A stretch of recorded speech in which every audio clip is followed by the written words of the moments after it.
I know I'm very late on this, but is anything new anymore? Let's just get the fucking on with this. The Lion King 2019, directed by very small indie director Jon Favreau that directed some indie films that helped create a little series soon that will not really do much. You know, some people know it, some people like it.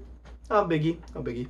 Helped direct the remake to the legendary 1993-94 classic, The Lion King, one of the most beloved animated films of all time, and let alone one of the most beloved Disney films of all time. And there's a lot of feel about this movie, so let's get on with it. Look, The Lion King is a beloved masterpiece, so like you can never deny that or ever not love what the movie has done, or what the movie is. It's iconic, it's beautiful, it's breathtaking, it's legendary, it's an emotional experience for all. Anybody can enjoy The Lion King. My grandma can enjoy The Lion King, and she's like in her fucking 70s, so like it's an incredible movie. So when I heard this movie was getting remade, like a lot of people, we were a bit worried. You know, there's a lot of expectations to that. Though admittedly, once I heard Jon Favreau was on the seat to direct the film, I was a little more optimistic because he did help direct one of my favorite personal remakes in the last few years, The Jungle Book, the 2016 one. I thought that was a great example of how to do a remake. It was, look, sometimes I do agree that there comes a time where a remake is what deserves to be made. Unfortunately, there's just some films out there as incredible and pioneering as they were for their time, they just become outdated. A perfect example is 1933's King Kong. Look, I love the 33 King Kong. It's an incredible film. I've watched it 2 times in my life, and both times I thought it was something incredible and I enjoyed the whole viewing. But even once I watched it with my friend in school, when we finished our test, we had nothing better to do. I pulled out the laptop, I put on the movie, because why the hell not? It was a very weird day. And we started watching the whole movie, and yeah.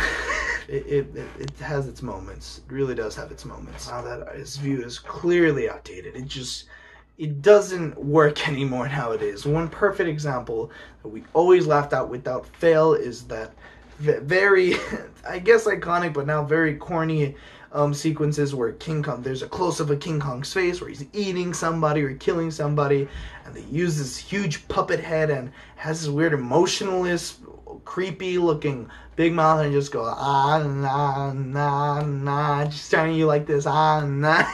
So yeah, there's just moments in that movie that just do not work anymore. It just seems too ridiculous, too outdated. It's obvious that it's this weird old puppet. It's funny. It looks funny.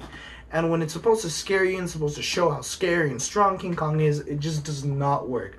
We laughed every time without fail those close-ups showed up, and it was ridiculous. And look, we still had a great time watching it, and King Kong is still an incredible film for what it did. You could still respect it from a historical perspective, and even from entertainment value. There's especially the animation and the clay stuff they did for that film still looks incredible. But most of it is still to be respected for historical value, and most people aren't going to pick up a textbook like I do and read about the history of King Kong or watch documentaries hours and hours for what that film did. Just people, unless they want to be filmmakers, don't watch King Kong for that. It's outdated, and it was time to update the film and just bring a new kind of experience for people to enjoy in the modern age. So when Peter Jackson was asked to go direct it in the early 2000s, it came out amazing. I mean, Peter Jackson was already an amazing director, and admittedly, they did try to remake it a couple times before that, and it just didn't work out at all. Peter Jackson's was just the perfect example for me of how to do a remake. The movie, to this day, is still one of my favorite remakes ever. It's a perfect example of how to do a remake. Look, I love the original, but honestly, I still think I'd rather watch the remake one nowadays. It's just, you cannot deny it. But now then to go on to The Lion King. With all that I said, I went with an open mind to go check out the remake of The Lion King. I was very excited. Once again, I love Jon Favreau. I thought he did a great job with The Jungle Book, and he's shown to have a great track record. I mean, what could have gone wrong? I watch it, and honestly, there are some stuff, without a doubt, to just first go on the good stuff that you cannot deny that were incredible. The first thing that everyone's been talking about, yes, with no doubt, is the visual effects. The visual effects for The Lion King are amazing. Favreau goes for like this brand new, unique animals planet, or planet Earth, that documentary style of for the movie, where, you know, since it's supposed to be the African savannah, and even a lot of movie focuses on the world of what these animals live through, they go for like this Planet Earth documentary style, what we see, you know, the lives of these animals and how they live, and they just happen to talk. And it really works for a lot of it. The style works for most of the movie. It looks beautiful. I love the new style that they went for it. I love the way the animals look. Some of them look adorable. Some of them look scary. It works very well, is what I'm trying to say. A lot of the performances also work very well. James Earl Jones, though, yeah, I know James Earl Jones was the performer for Mufasa in the original one. It's still always incredible having him back. He kills it, obviously. There's with that. Did you really expect something else? After that, though, I think this is where the movie really starts to fall. It becomes a mixed bag. There's just a lot of moments in this movie that do not work at all. Just seem very out of place, very awkward, and kills a lot of the experience for me. A big problem that I had about this movie was the musical numbers. Now, most of them work very well. And as a matter of fact, I love the new take that they bring for a lot of the songs that they bring in. The Lion King is iconic for his music. Like, even me, a guy that, though ironically, performed for a lot of musicals, is not the biggest musical guy. Come on, you don't love Hakuna Matata? How can you not like Hakuna Matata? What the hell is wrong with you? Just, no. Seriously, no. There's no way that kind of person exists. I'm not going to imagine that. Like that, when they try to bring it into the movie again, a lot of it works very well. It's very enjoyable. It's very fun to see. I love, especially one of my favorite ones is Can't Wait to Be King. I love the new way they take it, where since obviously with the new, Planet Earth style, with the more hyper-realistic looking animals, you can't go very cartoon anymore. They have a very creative way to get around that, and I love the way they do it. There are, however, many moments, for example, with Hakuna Matata, that it just doesn't land. Most of the song was going well for the beginning. And then Seth Rogen starts to sing. Look, I get that in the original one, the whole joke was that Pumbaa wasn't a great singer anyway. Like, yes, I know that's a part of the original one that's so beloved. That the whole joke was that he was a bad singer. However, in this one, they decided to let Seth Rogen sing way longer than usual and have way more of a solo throughout the song. And look, I love Seth Rogen.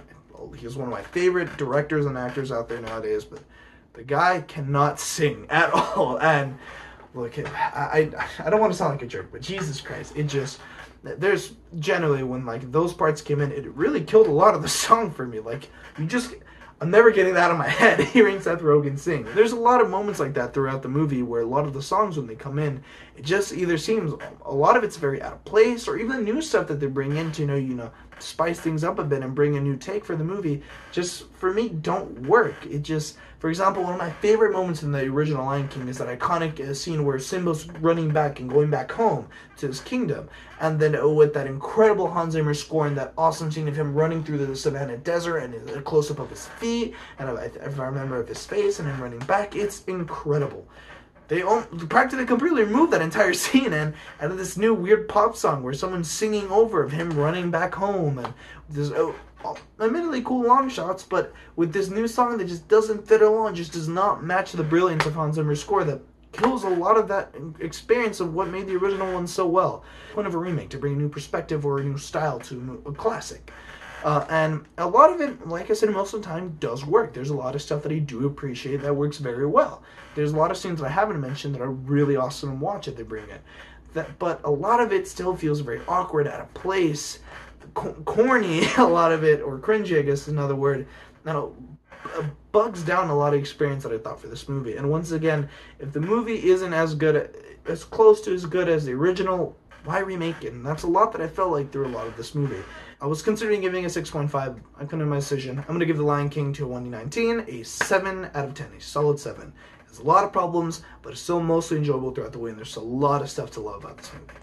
Well, guys, that's my review for The Lion King 2019. What did you guys think about it?